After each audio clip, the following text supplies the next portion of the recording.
Good morning, Acadiana. Thank you for tuning in to Local News Live here on AOC Community Media.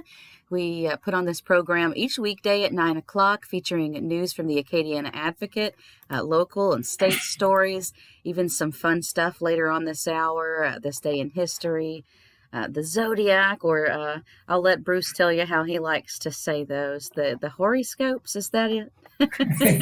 Yeah, horoscope. The horoscopes. Bruce Cohen back in the saddle with us this morning as our volunteer reader. Thank you so much for always being here and such a huge part of this program, Bruce. We could not do it without you. Well, I couldn't do it without you here in my home studio. Thank you so much being at the helm of the tech aspect of this broadcast, Mandy. Really appreciate it.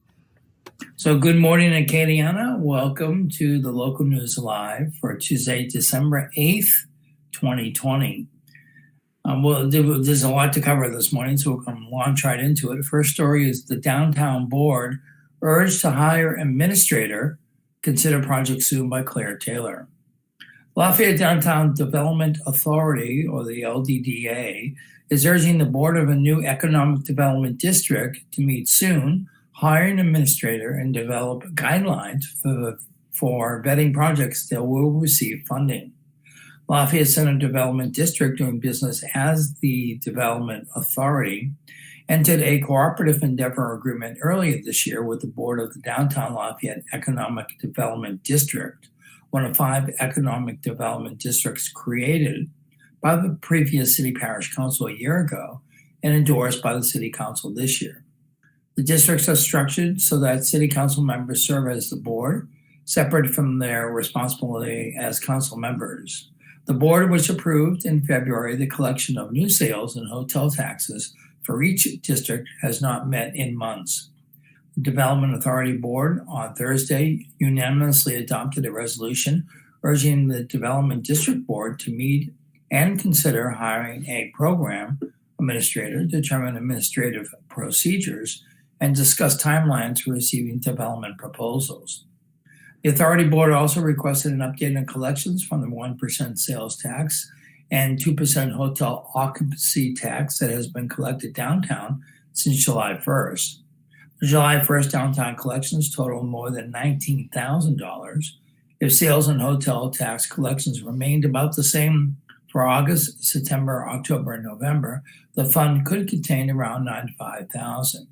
Anita Begnow, Authority CEO, said the group has been approached by a developer interested in applying to the district board for funds to be used for infrastructure, such as sidewalks and parking for a mixed-use retail and residential project on Vermilion Street.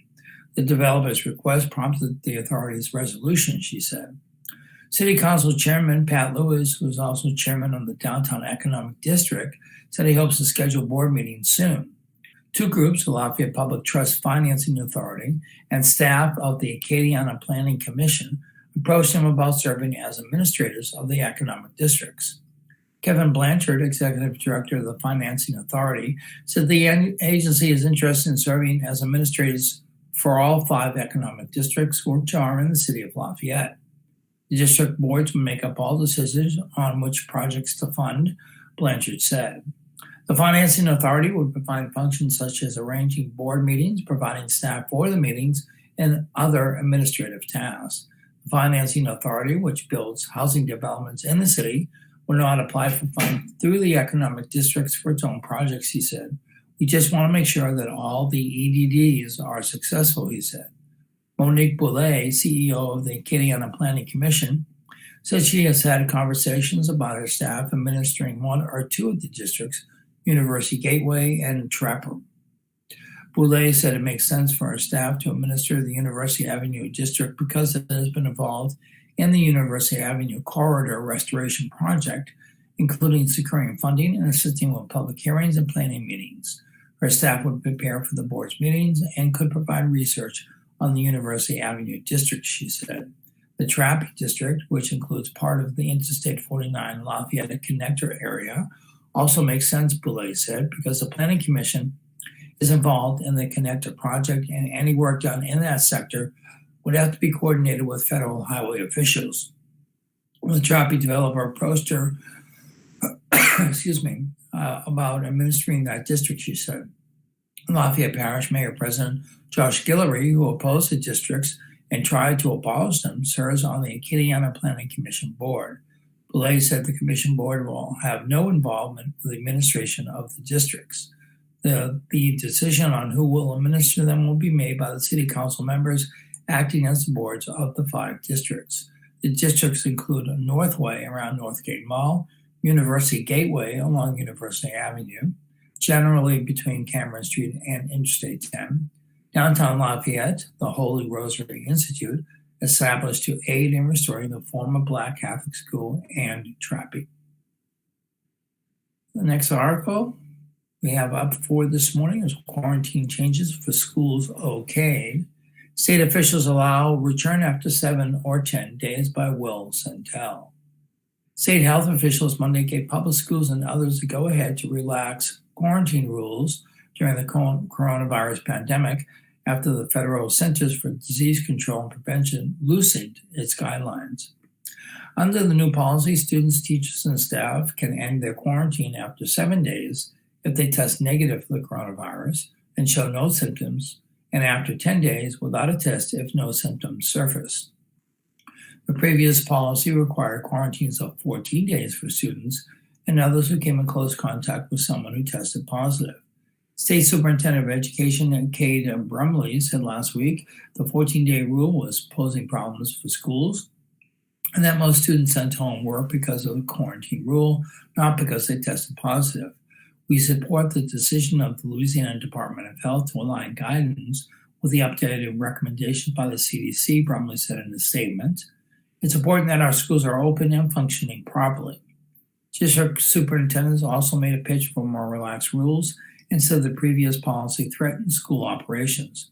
Quarantines are designed to isolate students, teachers, and others who may have contracted the virus without knowing it. CDC issued its revised guidelines last week. State Department of Health is recommending retaining the 14-day quarantine period for nursing homes and prisons. A total of 46% of public school students are attending in-person classes. The rest either rely on virtual learning or a combination of virtual instruction and in-person classes. The State Department of Education, unlike those in some states, does not collect data on how many students have been in quarantine. In a statement, the State Department of Health, in announcing the new policy, noted that the shorter quarantine periods do come with a risk that a person may be infectious when he or she leaves quarantine and should be carefully evaluated when weighing options. The chance that someone who is quarantined and left early could transmit the virus to someone else if they become infected is up to 10% after 10 days and up to 12% after 7 days, according to the agency. The change was announced by Dr. Joseph Cantor, Interim Assistant Secretary for the Office of Public Health. Wes Watts, President of the Louisiana Association of School Superintendents and Superintendent of the West Baton Rouge School District, praised the announcement. This will help us students and employees, Watts said in an email. We have proven that our schools can operate safely. Students that are healthy had to quarantine, some multiple times, because of being in close contact with someone that tested positive, he said. This has caused them to miss valuable class time and school activities, Watts said. We are grateful the LDH made this decision.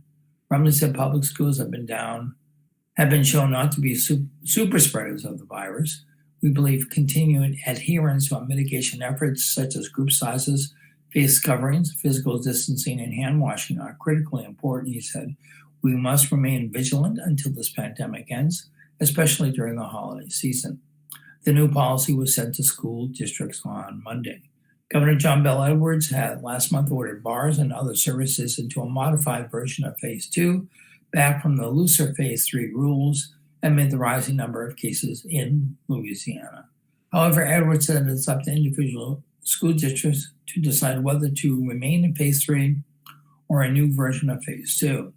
Phase 3 allows school buses to operate at 75% of capacity, which is a key factor in increasing the number of students using classrooms rather than depending on virtual learning. Okay, to continue with the local news in Lafayette in particular, we turn to the crime blotter, which is put together by the Advocate staff reports First story up, a bomb threat clears Lafayette's courthouses. All 3 Lafayette courthouses were evacuated yesterday, Monday morning, because of a bomb threat, according to the Lafayette Police Department. Police said the call came in about 8 a.m. Monday. All were cleared by law enforcement by mid-morning, said Wayne Griffin, spokesperson for the department, and an investigation is underway. Carencro police closed lobby over coronavirus concerns. The Carencro Police Department has closed its lobby to the public because of COVID-19, the department announced Monday on its Facebook page. Those in need of assistance should call 911 for emergencies or 337-896-6132 to speak to someone in the office. To pay citations, send in a money order or go to and deal with any police dealings that you have to deal with. You can go to Quick PD, that's QICKPD.com/Carencro. To obtain an accident report, go to CarencroPD.com. 2/3 of the Youngsville Police Department's administrative staff tested positive for the coronavirus last week, forcing the department's headquarters to temporarily shut down. The outbreak has not affected any Youngsville police officers, according to Chief Ricky Boudreau. Residents are advised to call the Lafayette Parish Sheriff's Office for non-emergency dispatch. That number is 337-236-5899. Residents should continue to call 911 for emergencies. Boudreau said 6 of the 9 administrative staffers reported testing positive on November 27th, the day after Thanksgiving. None have been hospitalized, but they reported a range of symptoms, Boudreau said. It's gone from some feeling like they couldn't even get their head out of the pillow, and some saying all they got was a slight fever and sniffles, Boudreau said. The South Louisiana Community College Board expected to name chancellor for candidates seeking position, article by Ken Stickney. The Board of Supervisors for the state's 2-year college system is expected to name a permanent chancellor for South Louisiana Community College, or SLCC, on Wednesday from among 4 finalists who were interviewed in November. The 4 include Vincent June, who had served as an interim chancellor since July 1st. The chosen candidate will replace Natalie Harder, who left June 30th to become president at Cocoa University in South Carolina. She had been chancellor for 8 years. The vote will take place under general action items on the 17-member South Louisiana Community and Technical System Board's agenda for the regular December meeting to be held in Baton Rouge. Taylor said the timeline calls for the new chancellor to start in the spring semester. System president and CEO Monty Sullivan will negotiate a salary with the selected candidate.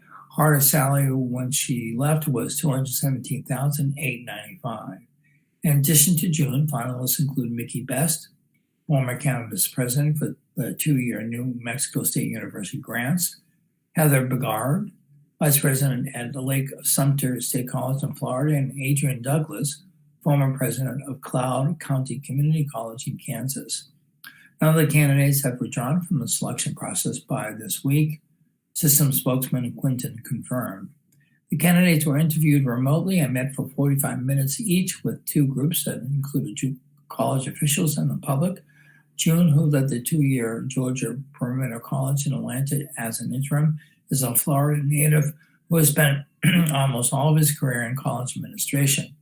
The search committee included Timothy W. Hardy, system board editor, member, and committee chair Alderman L. Chip Jackson, board member Terry Bradford, board member Willie Mount, board member Brent Millington, manager of business development for Lafayette Economic Development Authority, Darcy Bix, college interim vice chancellor of academic and student affairs, Jeremy Bizzell, attorney with Glenn Armature Law Group, Dr. Leslie Greco, ED medical director at Iberia Medical Center, Patrick Fontenot, president and CEO of Williams Progressive Life Insurance, Patrick Gibbons, college faculty senate president, Samantha Leger, college SGA president, and Tanya St. Julian, associate professor. Also on the agenda is selection of a new chancellor at Louisiana Delta Community College. It's 9:15, so we're going to take a little bit of a break and read some public service announcements. Winter comes a little later in Acadiana, but it comes. In fact, we wish that we could launch this appeal on hashtag Giving Tuesday, but frankly, our first freeze is predicted. It has already happened. We're kind of in a chilly weather pattern right now, so we don't have time to wait. Due to COVID-19 and concerns for community spread, there has been a dramatic decrease in available shelter beds. Those beds will remain unavailable throughout the winter. That means many experiencing homelessness may have no other option than to sleep on the street. Throughout this pandemic, ARC, as ARCH, has been able to utilize local hotels and motel rooms as a temporary housing solution. From there, case managers help our fellow Acadians transition to permanent housing. We're very proud of success in keeping those we serve safe from COVID-19 and on their way to long-term stability. However, the number of homeless is growing and winter is here. ARC needs your help to get our neighbors out of the cold and into warm, safe housing. We're asking for your help. Please go to arcacadiana.org. That's archacadiana.org. Or if you prefer to pay by check, donate by check, you can mail to ARC, ARCH, P.O. Box 3936, Lafayette, LA, 70502. Also urgently needed blood donations. Blood and platelet donations often drop during the holiday month as fewer donors are available because of seasonal activities and illnesses. But this year, the outlook is particularly worrisome with the pandemic. With many schools transitioned to virtual learning and business and work from home situations, about 1,600 Vitalent blood drives have already been canceled for November and December. Currently, there is an urgent need for O-negative blood, the universal blood type that all patients can receive. O-negative donors can maximize their impact by giving a power red donation. So Vitalent encourages donors to make an appointment by visiting Vitalent, that's VITALANT.org, or by calling 877-25-VITAL, that's 877-25-VITAL. Okay, getting back into our news for this morning. LUS seeking proposals to buy solar energy, by an article by Claire Taylor. The Lafayette utility system is seeking to diversify its power sources into renewable energy by purchasing up to 300 megawatts of solar power. LUS announced Friday it would release a request for proposals through the Energy Authority, a public power affiliate that will administer the request. The request indicates the successful bidder must guarantee that solar power is available to LUS by December 31st, 2023. LUS is seeking a purchase power agreement lasting from 10 to 20 years from a solar power provider in Louisiana. Some residents of Lafayette have been pushing city leaders to transition away from fossil fuels and use more renewable energy. As recently as 2016, solar power wasn't an option for LUS. Jeffrey Stewart, LUS Engineering and Power Supply Manager, said Friday. Residents repeated their request for renewable energy sources in 2019 during hearings on the LUS Integrated Resource Plan, which determined solar was the most cost-effective renewable energy source for the city, and now may be the time to make that transition. There are several solar power producers in the state, Stewart said, and others are in the planning stage. In just 4 years, renewable solar power has become very achievable for us, he said. Customers should not experience an increase in their utility bills, Stewart said, or a decrease in service because of the solar power purchases. Stewart said he does not know the cost, but it should be at or below current fuel rates, and LUS should not have to build anything to accommodate the switch. The all-time peak electricity usage among LUS customers was 500 megawatts, Stewart said. So 300 megawatts from solar power will meet more than half the city's needs.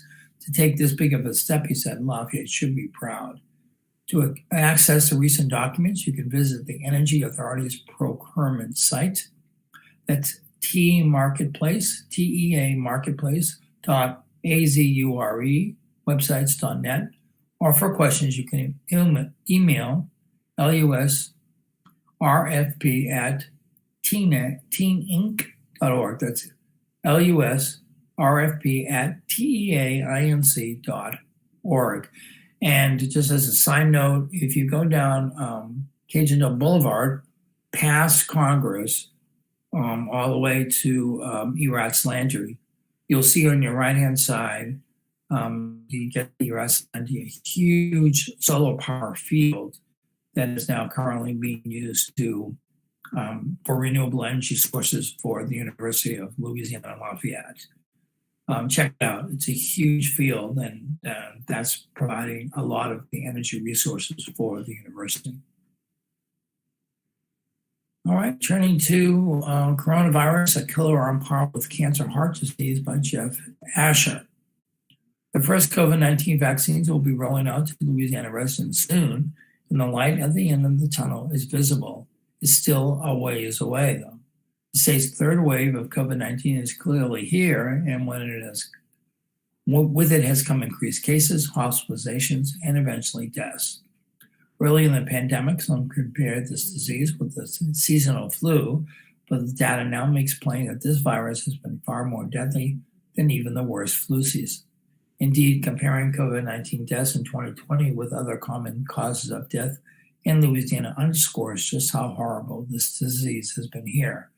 Louisiana has the fifth highest rate of per capita coronavirus deaths among the 50 states. And this is from Jeff Asher. This is from his perspective.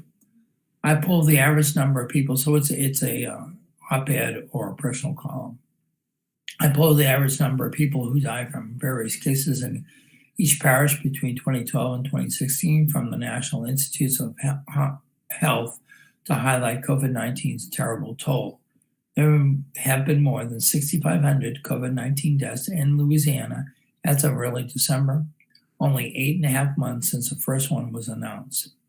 The flu, by comparison, kills 781 people in Louisiana in an average year, so 8 months of COVID-19 has been worse than 8 years of flu deaths statewide. Less than a year of coronavirus has caused at least twice as many deaths as the average flu season in every single parish in Louisiana, with some places such as Iberville Parish reporting 22 times more COVID-19 deaths than the average flu season would cause. In Orleans Parish, where the state's outbreak originated in March, COVID-19 has killed as many people as 17 flu seasons. There were 13 years' worth of flu deaths from COVID-19 in just the past 72 days after the first case was announced in Orleans. Heart disease and cancer are typically the two leading causes of death in Louisiana, but COVID-19's toll is approaching those two leading causes of death. More people have died from coronavirus than typically die from heart disease and cancer each year in 6 parishes. In New Orleans, COVID-19 has killed at least 650 people, about as many as cancer, 754 deaths, and heart disease, 682 deaths that kill in a typical year. And consider that these deaths have come despite of an 8-week shutdown followed by restrictions on reopening and a mask mandate. The toll has simply become enormous and would have been much worse without these countermeasures. Sadly, the news will get worse before it gets better. The number of people in the hospital with COVID-19 statewide has more than doubled in the last month, and deaths are already starting to rise. It is not entirely clear just how bad things will get before they improve. The good news is that things will start getting better soon. As staff writer Emily Woodruff recently reported, the first vaccine developed by Pfizer and BioNTech will be reviewed for emergency use authorization by the FDA on December 10th. It is expected to be shipped within 24 hours of approval, meaning it could come anytime between December 11th and December 15th, depending on how long the FDA takes to review and approve it. Some Louisianians will have a vaccine this year, with many more to come in the first half of 2021. As awful as 2020 has been, there is least hope that 2021 will be that much better. And if you haven't heard, as a side note, the vaccines, once they're shipped out and approved by the FDA, will be going to the people on the front line. All the hospital workers and first responders will get the inoculations first, so the vaccines first, including those in high-risk groups, including nursing homes, and then people who are not in nursing homes but are in high-risk groups above age 65 and have any debilitating diseases or disorders. And then the general public will have access. So hopefully it won't be very much time until we can get the vaccine going. And like the op-ed said, to see the light at the end of the tunnel. All right, court rejects LSU's request for review of Groover lawsuit by Andrea Gallo. The U.S. Supreme Court has rejected a request from LSU to hear arguments in a lawsuit filed by the family of Max Groover, who died in 2017 after a night of hazing and forced alcohol consumption at his fraternity house. LSU attorneys have asked the Supreme Court to review a May decision from the 5th U.S. Circuit Court of Appeals in New Orleans, which ruled that LSU was wrong in claiming that the university was immune from the Groover's lawsuit under the 11th Amendment, which prevents federal courts from hearing some lawsuits filed against states. But in an order released Monday, the Supreme Court denied LSU's petition for release, which is a win for the Groovers. It means that the lawsuit will now move forward. Discovery has largely been stalled while LSU has tried to have the lawsuit tossed out of federal district court. LSU finally has to defend the course on merits, said Jonathan Fazola, an attorney for the Furberg National Law Group, which is representing the Groovers in the case. We're confident that the discovery will further show the reason why LSU has fought so hard to avoid doing that. LSU interim president Tom Galligan said Monday, after collaboration with LSU General Counsel Winston DeCura Jr., the lawsuit will likely move into discovery, depositions, and more. David Bienview Jr., who is representing LSU, declined to comment further. The Groovers argue that the men face unique dangers at LSU because fraternity hazing is policed with a much lighter touch than misconduct by female students in sororities. LSU tried to counter that the university was immune from the Title X claims under the 11th Amendment. The Groovers filed a lawsuit in 2018 against the LSU Board of Supervisors, the Phi Delta Theta fraternity, and several members of the fraternity. They seek $25 million in damages. Okay, it's almost the half-hour mark, so we're going to go to our day in history, the zodiac or the horoscope, and the funerals in the Kenneana area for today. So today is Tuesday, December 8th. It's the 343rd day of 2020. There are potentially 23 shopping days left in the year. Today's highlight in history: on December 8th, 1941, the United States entered World War II as Congress declared war against Imperial Japan a day after the attack on Pearl Harbor. On this date in 1863, President Abraham Lincoln issued his proclamation of amnesty and reconstruction for the South. In 1886, the American Federation of Labor was founded in Columbus, Ohio. In 1949, the Chinese nationalist government moved from the Chinese mainland to Formosa as the communists pressed their attacks. In 1972, a United Airlines Boeing 737 crashed while attempting to land at Chicago Midway Airport, killing 43 of the 61 people on board, as well as 2 people on the ground. Among the dead were Dorothy Hunt, wife of Watergate conspirator E. Howard Hunt, U.S. Representative William Collins, Democrat of Illinois, and CBS News correspondent Michelle Clark.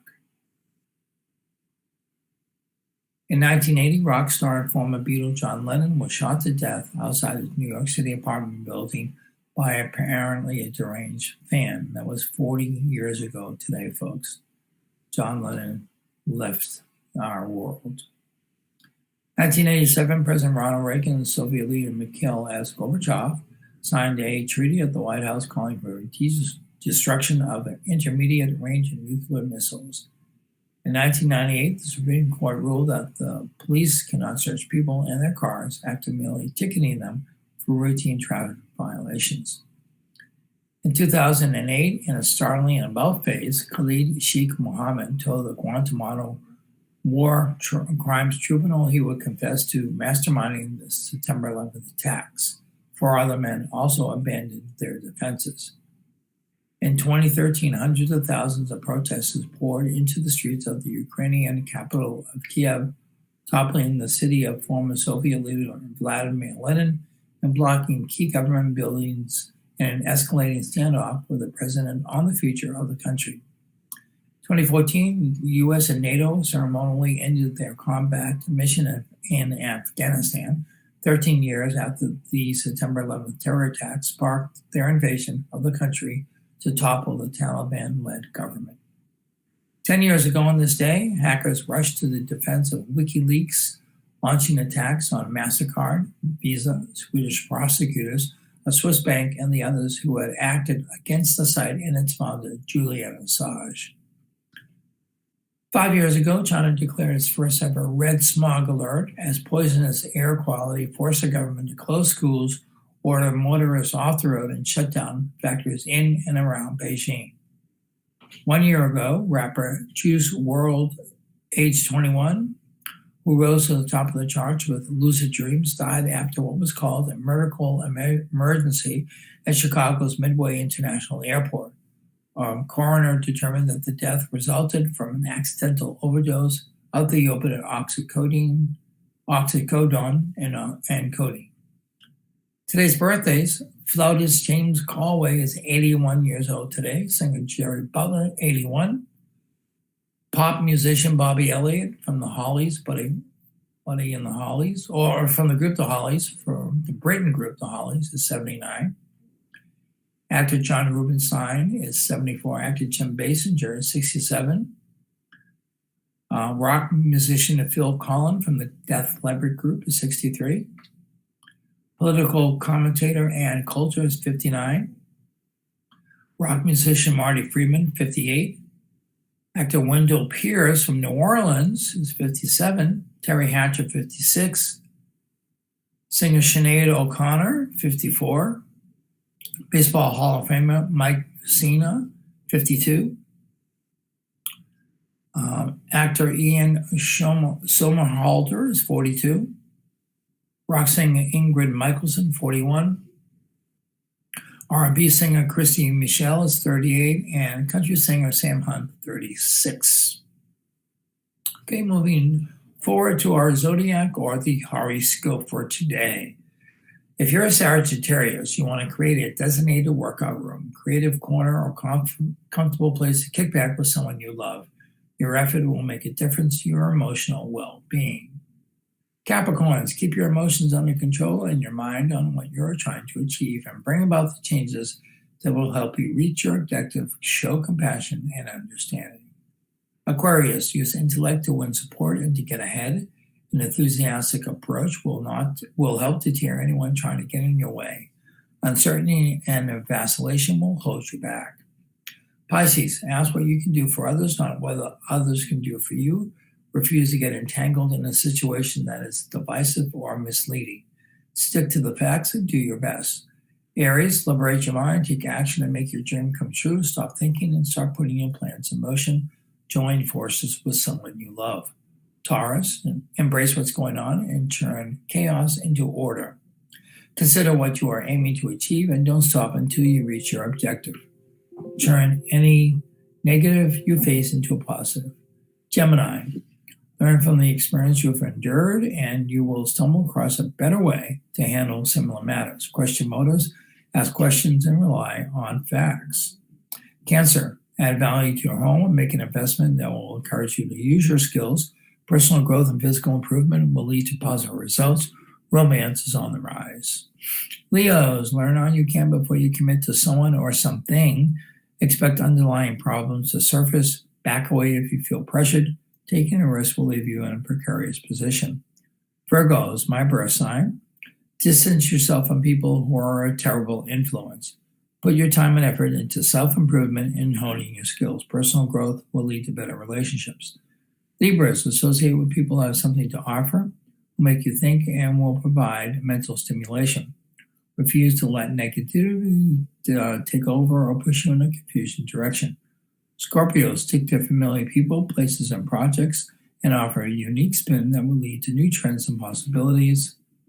Take expert advice and find new ways to use it to your advantage. Set the pace. And as always, the horoscope is an entertainment feature, not based on scientific fact. Looking at the funerals in the Acadiana area for today, Father Michael Bouzigard, St. Charles Borromeo in Grand Coteau at 2 p.m., William Colville III, Calvary Cemetery Mausoleum in Lafayette at 355 Turlands Drive at 11 a.m., Brent Granier, Melanson Funeral Home at 2 p.m., Curtis Hebert, Cathedral of St. John the Evangelist in Lafayette at 1 p.m., and Wright Lloyd, St. Joseph, Wright Lloyd or Lloyd Wright, not sure which, St. Joseph Cemetery Mausoleum at 1:30 p.m. Okay, well, getting back to the news.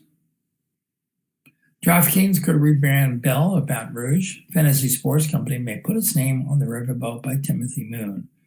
The deal that would put the Bell of Baton Rouge in the hands of Casino Queen opens the door for the downtown riverboat's potential rebranding as a Draftkings property, something the Bell's proposed new owner has done at another casino.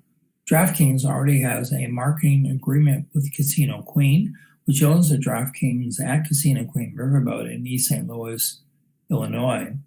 And the Daily Fantasy Sports Company has gotten aggressive in recent years about putting its name on legal sportsbooks that take bets on sporting events.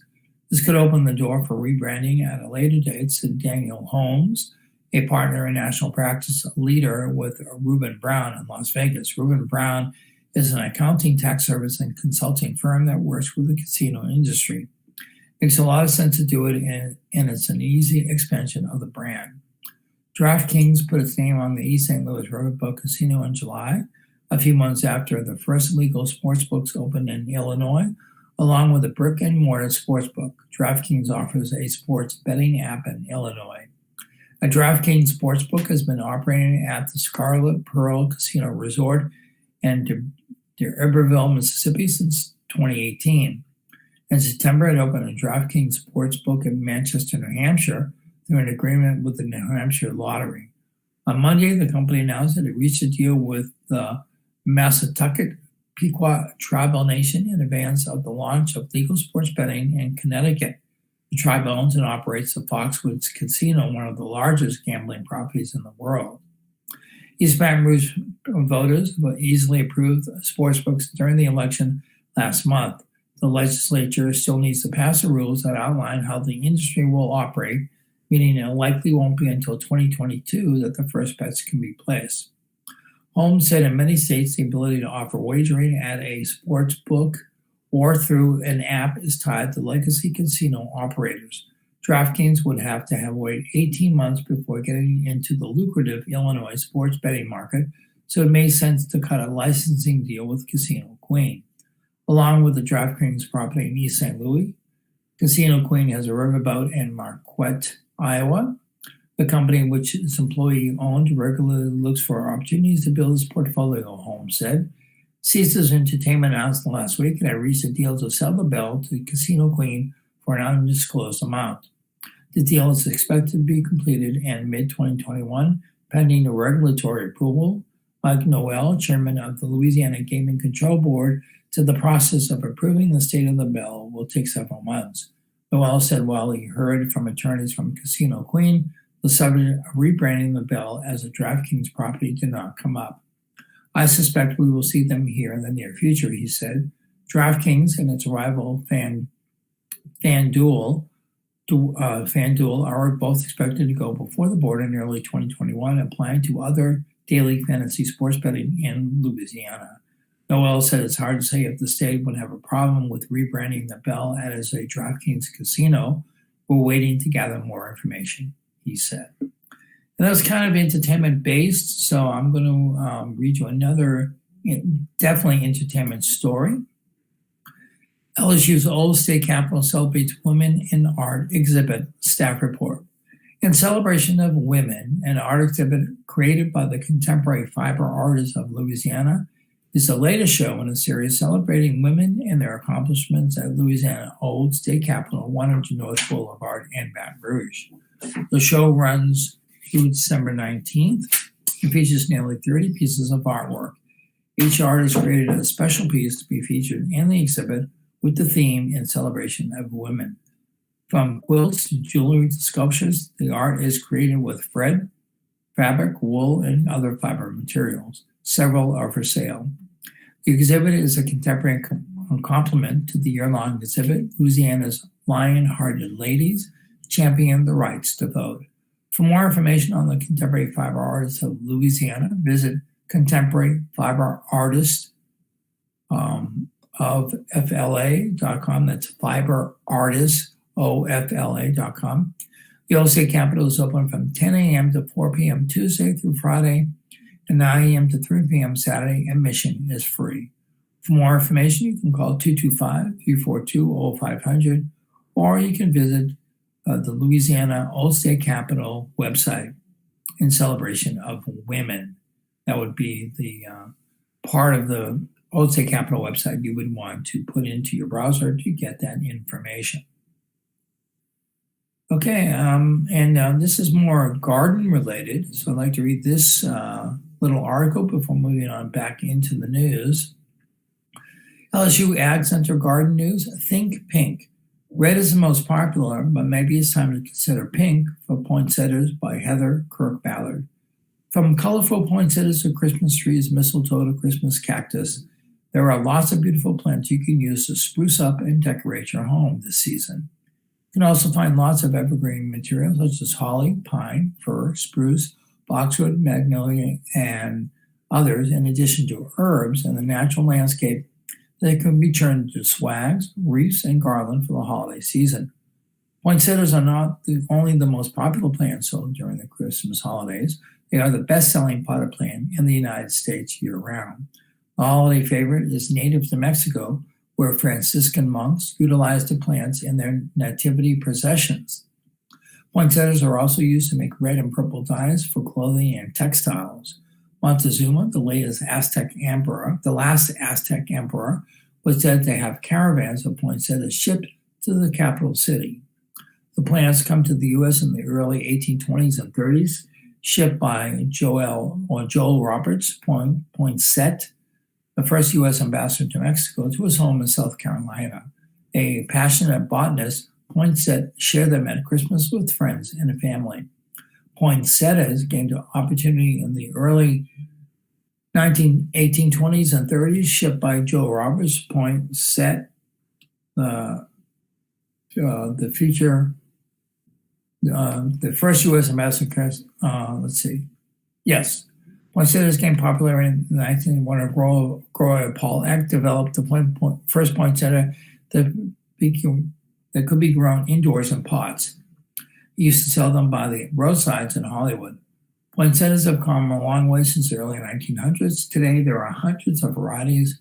Over the years, breeders started to grow shorter, sturdier plants with a wide variety of colors, shapes, and arrangements that are more tolerant of low light. And while red is still the most popular color, accounting for 75% of all sales, white and pink have also become customer favorites. Today, you can find poinsettias in a spectrum of color from salmon and apricot to yellow and cream, as well as speckled and marble variety. These days, about 98% of Christmas trees in the United States are grown on farms, with approximately 77 million trees in production on 1 million acres each year. The trees take 6 to 8 years to mature on most farms. Most of those are orcharded in California, Pennsylvania, North Carolina, Michigan, Oregon, Washington, and Wisconsin. That's a little bit of information about the poinsettia plant that we've all come to know and love during the holiday season. Okay, so going back into a couple more news stories, the FCC auction gets $342 million for high-speed internet in Louisiana by Mark Ballard, Capitol Bureau editor. International business magnate Elon Musk was one of the big winners in the federal auction to provide high-speed broadband in rural Louisiana.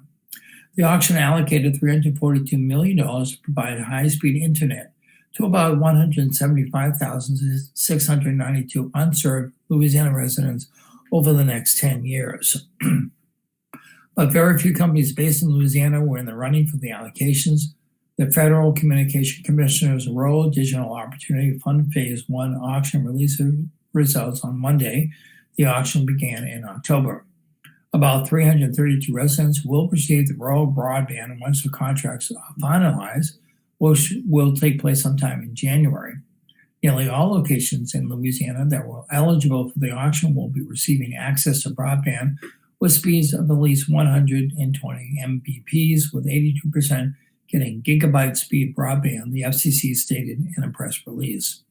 100 megabytes per second is enough to run a home office or internet-based business. A gigabyte per second is much faster.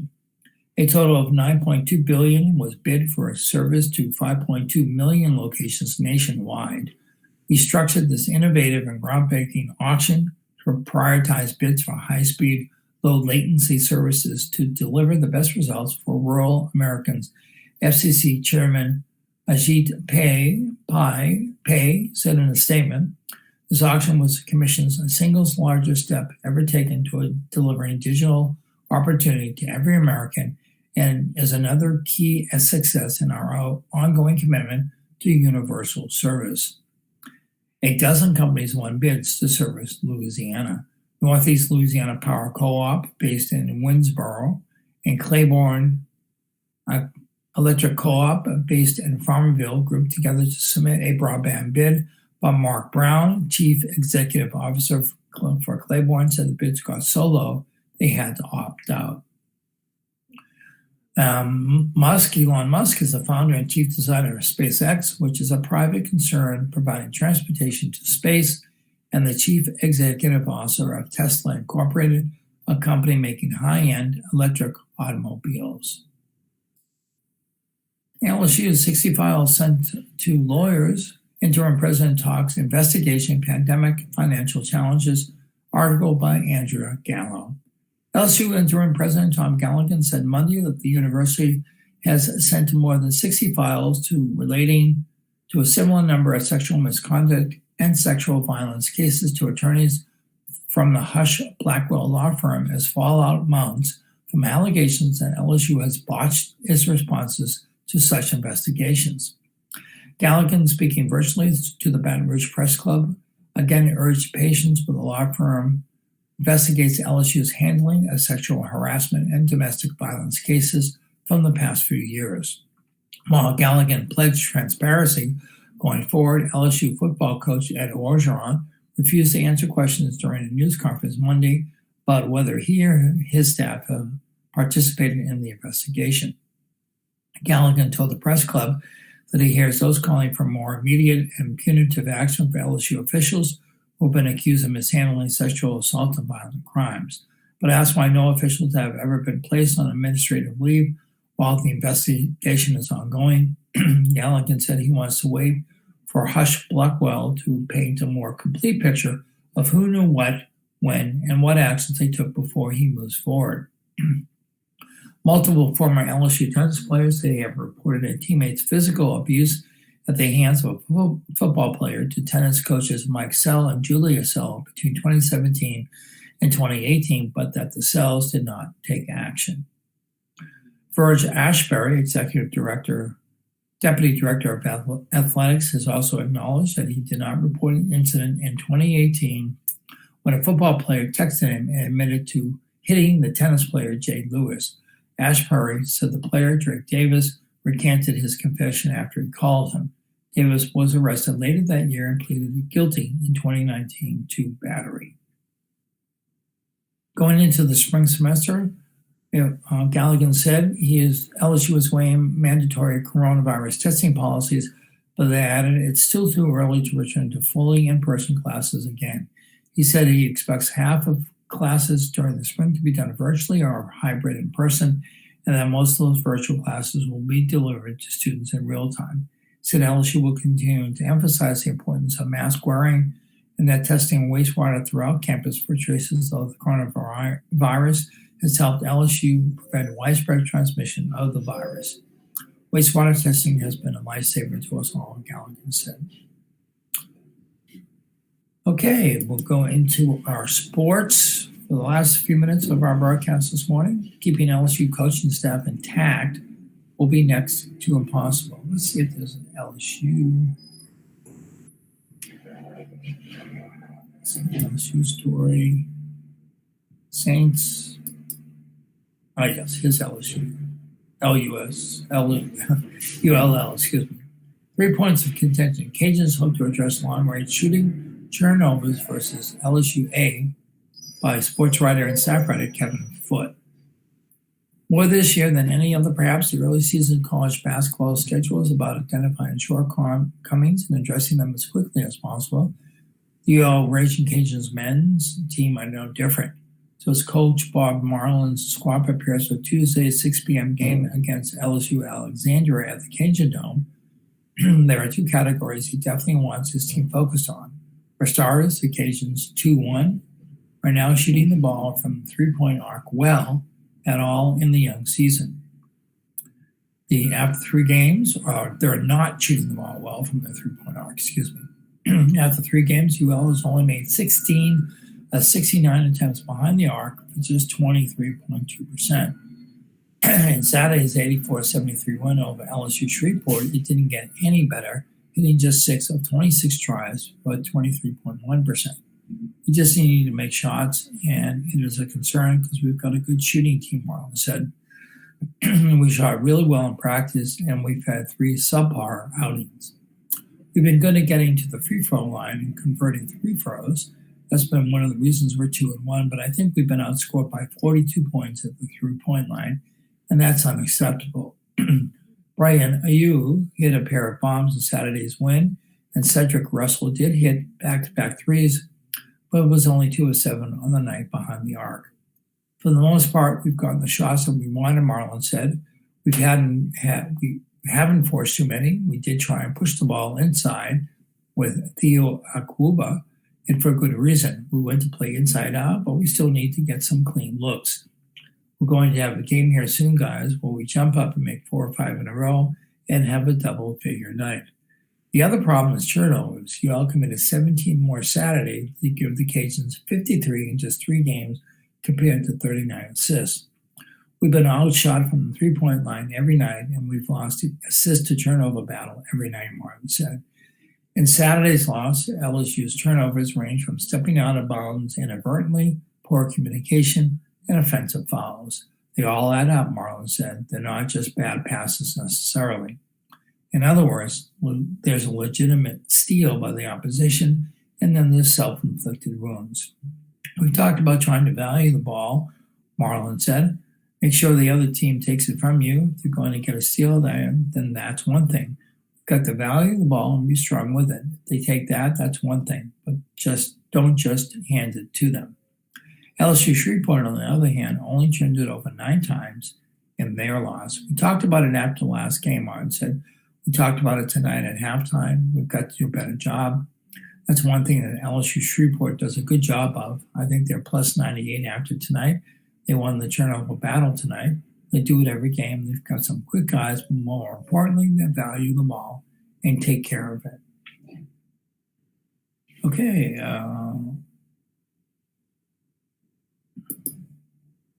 Let's turn to the Saints' unfinished business. After clinching a playoff berth against the Falcons on Sunday, the Saints are staying focused on bigger goals by Amy Just. The New Orleans Saints may have been the first NFL team league-wide to clinch a playoff berth on Sunday, but there was no extra fanfare in the locker room after the Saints secured the spot in the postseason. Simply making the playoffs isn't their goal. It's securing the NFC South and earning the number 1 seed to put them in the best possible position to win the Super Bowl. Because of that, the Saints weren't focused on that playoff berth after the win over the Atlanta Falcons. We'll obviously take the playoff ticket. We'll take that, defensive tackle Sheldon Rankin said on Monday. But the goal, number 1, is always win your division and compete for that 1 seed. This is not done.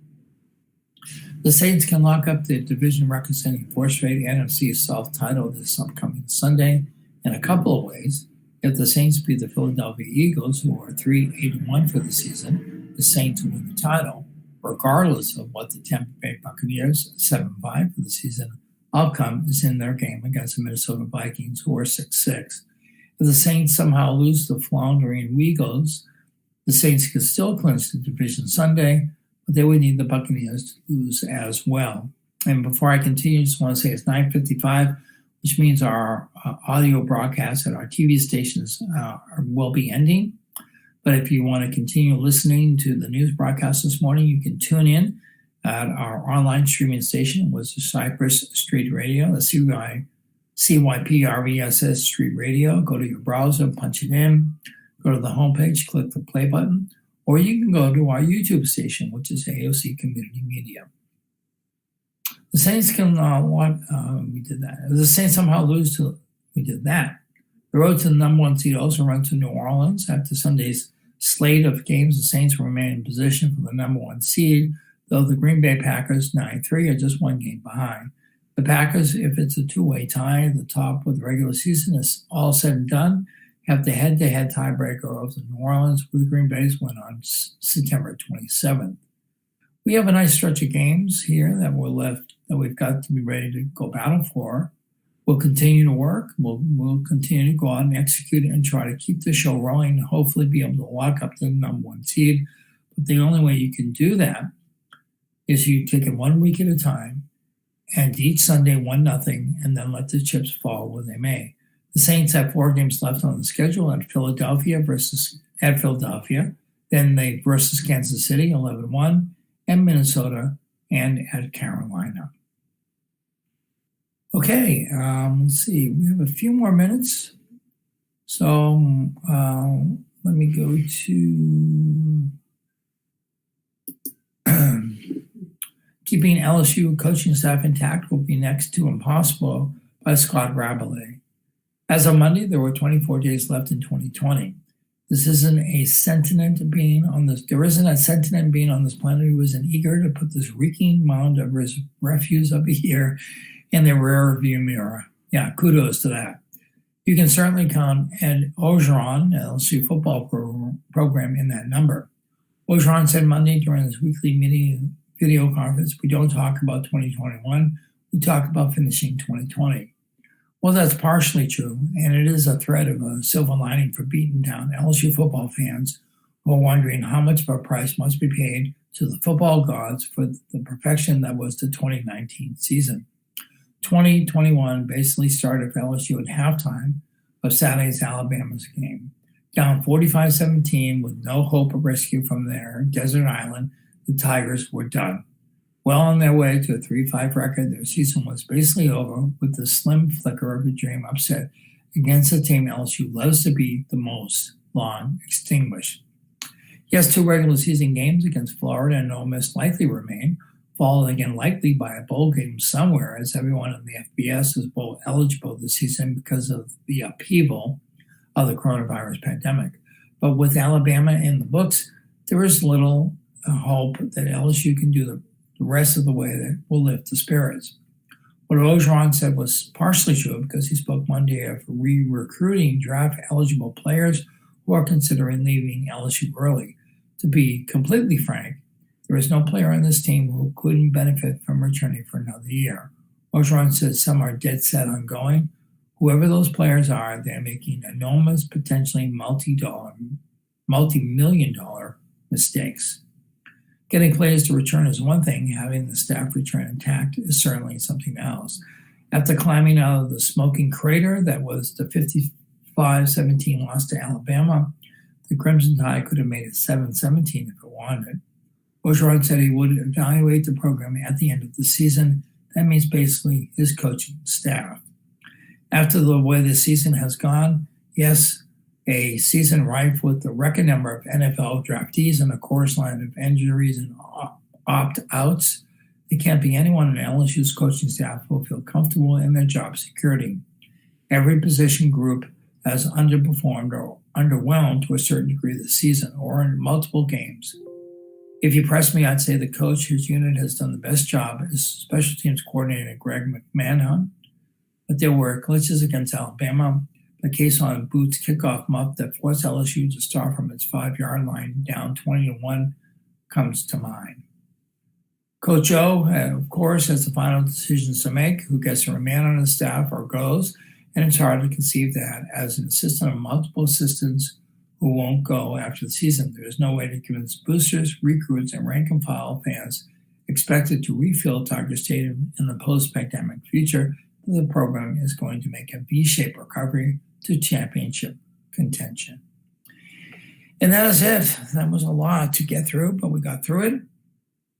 This is Local News Live, which we present to you as a public service every Monday through Friday morning from 9 a.m. to 10 a.m. I am your reading host, Bruce Cohen. I encourage you, if you're interested in becoming part of our newspaper volunteer reading family, that you go to our website, which is AOC Inc., that's AOCINC.org. Go to the volunteer section, pull it down, fill out the volunteer reading newspaper reading volunteer form. It will go to Miss Mandy, who will then get in touch with you and set you all up. We've been doing these from our home studios for the last 9 months because the AOC podcast booth, which we were normally before the pandemic reading the news from, is shut down and only open to a few people because of the coronavirus regulations and protocols. So therefore, we are doing it from our home studios. This is Bruce Cohen, will always be Bruce Cohen. I ask you to be safe, healthy, and smart out there. Follow the protocols for this pandemic. Let's stop the spread. Let's beat this thing. Let's do it together as a unit, as a family, as members of Louisiana and the United States. Let's just help each other out. It's the time to do that, folks. Okay? And also be kind to each other. Have a great day, and we'll see you next time. Have a great day.